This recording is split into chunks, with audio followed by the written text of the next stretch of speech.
अंतिमा जी और शारदा त्यागी जी, आप दोनों का एक जैसे प्रश्न है। महाराज जी, आपके चरणों में कोटि कोटि प्रणाम। महाराज जी, हमें बहुत क्रोध आता है, प्रयत्न करने पर भी क्रोध पर नियंत्रण नहीं कर पाती, छोटी छोटी बातों पर परिजनों पर चिल्लाना हो जाता है। देखो, ये क्रोध क्यों आता है, पहले उसकी मूल धारा पर समझें। क्रोध तभी आता है जब हमारी कामना में विघ्न पड़ता है। हमारी कामना है तुम ऐसा करो, उसके विपरीत करोगे तो क्रोध आए। कामा संजायते क्रोधा। क्रोध की कोई स्वयं की सत्ता नहीं है, वो कामना से पैदा होता है।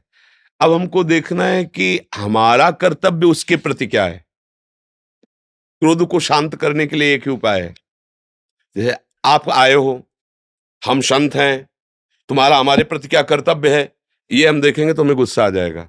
लेकिन जब हम ये देखेंगे कि ये संसार से आए हुए गृहस्थी जन है और हम भगवत मार्ग में चलने वाले संत हैं, इनके प्रति हमारा क्या कर्तव्य, कभी गुस्सा नहीं आएगी। आप गाली भी दोगे तो जैसे अपना बच्चा छोटा तुलतुला के गाली दे तो क्या करेंगे, दुलार ही करेंगे ना। ऐसे ही आएगा कि आप तो संसार से आए हुए हैं, पर हम तो भगवान का भजन करने वाले, हमारा कर्तव्य है हर तरह से आपको प्रेम दें, दुलार दें, आपके कटु वचन सहकर भी आपको हम आनंद प्रदान करें, कभी गुस्सा नहीं आएगा। कब क्रोध आया, जब हम अपने कर्तव्य को भूलकर आपके कर्तव्य हमारे लिए कैसे होने चाहिए, वही क्रोध आता है। आप इसकी जांच कर लीजिए। किसका प्रश्न था, आप जांच कर लीजिए। पति पुत्र परिवार के प्रति हमारा क्या कर्तव्य है, जब आप सोचोगे तो क्रोध नहीं आएगा। उनसे हम चाहते हैं, कामना करते हैं, और वो जब वो नहीं करते तब हमें गुस्सा आता है। और अगर हम नाम जप करें तो ये बात खत्म हो जाएगी, हमारी बुद्धि शीतल होने लगेगी, गंभीर होने लगेगी। क्रोध करना अच्छा नहीं, अपना भी हृदय जलता है और क्रोध का लक्षण है फिर उसमें विचार शक्ति नहीं रह जाती।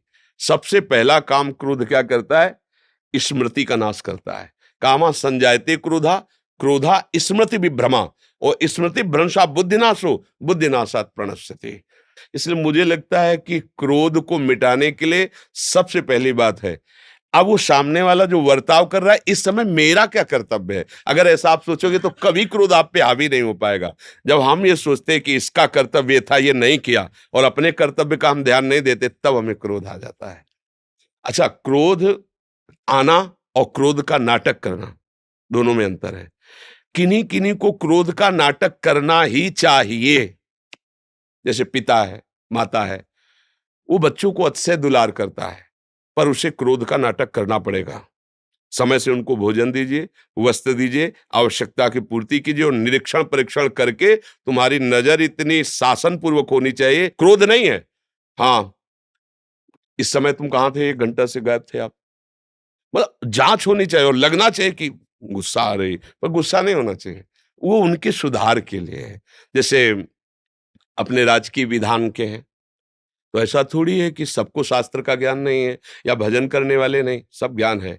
लेकिन तुम दुष्ट का रोल कर रहे हो, तो हम शासन का रोल तुम्हारे ऊपर करेंगे, और उसका फल हमारे भगवान की प्रसन्नता होगी। अब वो द्वेष नहीं है, वो उसका क्रोध नहीं है, वो उसका विभाग है। क्योंकि बनाए हुए भगवान की समाज की मर्यादा को तुम बिगाड़ रहे हो, ये हमारी पूजा है। अब उसको समझना होगा, उसको कह देगा अरे भाई ये तो जीव को दंड दे रहे हैं, ये तो क्रोध नहीं। अगर वो नहीं करते तब उनको पाप लगेगा। तो कहीं कहीं क्रोध है नहीं, पर करने का स्वांग करना ही चाहिए। तो माता पिता गुरुजनों के द्वारा ये जो किया जाता है, उनको ध्यान रखना चाहिए कि क्रोध में नहीं आना चाहिए।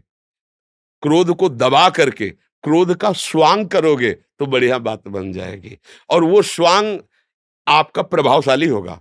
और जब आप क्रोध में होंगे तो इसका प्रभाव होगा कि उसके अंदर आपके जो क्रोध वृत्ति है वो जाएगी, वो आपका विरोधी भाव पैदा हो जाएगा, चाहे आपका बेटा ही क्यों ना हो। एक दिन वो आपके विरोध में खड़ा हो जाएगा कि अब हम भी वयस्क हो चुके हैं, आप अपना जीवन देखिए, हम अपना जीवन देखेंगे। और जब आप स्वांग करोगे तो नम्र हो जाएगा, क्योंकि आप क्रोधित नहीं हो वास्तविक। वो एक दिन विचार करेगा कि अगर पिताजी ने डांटा ना होता तो मैं गलत संग में फंस जाता, बड़ी कृपा, मतलब वो लौटेगा, उसकी वृत्ति बदलेगी, क्योंकि सत्य में थे आप। और अगर क्रोधी हो गए तो एक दिन देख लेना तुम्हारा बेटा ही तुम्हारी खिलाफत में खड़ा हो जाएगा, क्योंकि क्रोध का कार्य प्रणश्यंद, वो नाश करेगा, वो नाश करेगा। इसलिए मुझे लगता है क्रोध से ना अपना हित है, ना समाज का हित है, ना किसी का हित है। क्रोध नहीं करना चाहिए, उसके लिए अपने कर्तव्य को देखना चाहिए। और अगर गुस्सा आ जाए तो मौन हो जाना चाहिए। जब गुस्सा आ जाए मौन हो जाना, क्योंकि गुस्सा का पहला काम है गलत बोलना, दुरुक्ति। गाली देना, कटु वचन बोलना, बस वो बढ़ता चला जाएगा। उसको चुप कर दो, मौन कर दो, राधा राधा राधा राधा। क्षमा के द्वारा क्रोध पर शासन करे, क्रोध को सह जाए।